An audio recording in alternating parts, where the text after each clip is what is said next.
Tension, mutation et crispation de la société d'ordre. Nous allons faire un cours sur la France au XVIIe, XVIIIe siècle. Le cours va être divisé en 3 parties. Première partie, comprendre le fonctionnement de la société d'ordre. C'est une société divisée en 3 ordres, clergé, noblesse, tiers état, avec 2 ordres privilégiés, le clergé et la noblesse, exemption fiscale, droit de chat, justice propre, alors qu'ils ne représentent que moins de 5% de la population.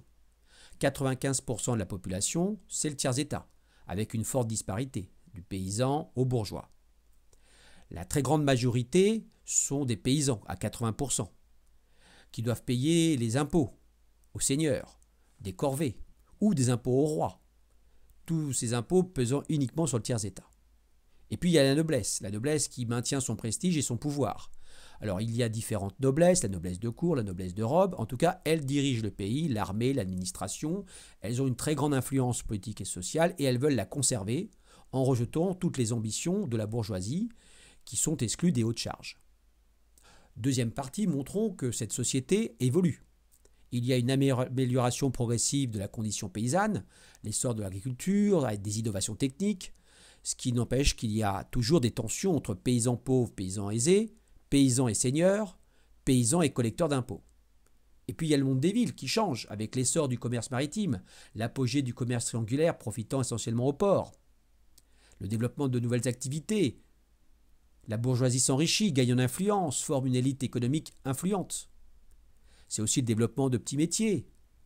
N'oublions pas qu'une forte pauvreté urbaine demeure, mendiants et sans emploi. C'est la naissance aussi des salons de discussion qui vont participer à la diffusion des idées nouvelles de Rousseau, de Diderot, tout en étant un univers élitiste très codifié. On peut citer le salon de Madame Geoffrin, de Madame de Tencin, qui sont des intellectuels et des mécènes très influentes, mais aussi Madame de Pompadour, favorite de Louis XV, qui va soutenir Voltaire. Dans cette troisième partie, on va analyser les réactions face à ces évolutions. C'est tout d'abord la critique de la société d'ordre, les idées de Montesquieu, la séparation des pouvoirs, de Voltaire, de Rousseau, une critique contre l'aristocratie, contre les privilèges. C'est l'idée d'un nouveau contrat social, d'une réforme fiscale. C'est aussi l'influence des révolutions anglaises, avec la mise en place d'une monarchie parlementaire au XVIIe siècle, mais aussi de la révolution américaine, auquel la France va participer. Pensons à la déclaration d'indépendance de 1776.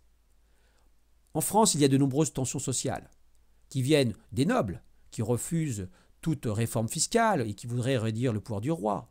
Il y a aussi la bourgeoisie qui veut une place plus importante dans cette société aristocratique. Et puis bien sûr les paysans qui parfois se soulèvent contre l'augmentation des impôts, comme en Normandie en 1639, ou contre la montée du prix du pain, c'est ce qu'on appelle la guerre des farines en 1775. Bref, de nombreuses prémices de la Révolution. Révolution qui va éclater à cause de la crise financière, de l'endettement du pays, à la suite aussi de la convocation des États généraux par Louis XVI en 1789.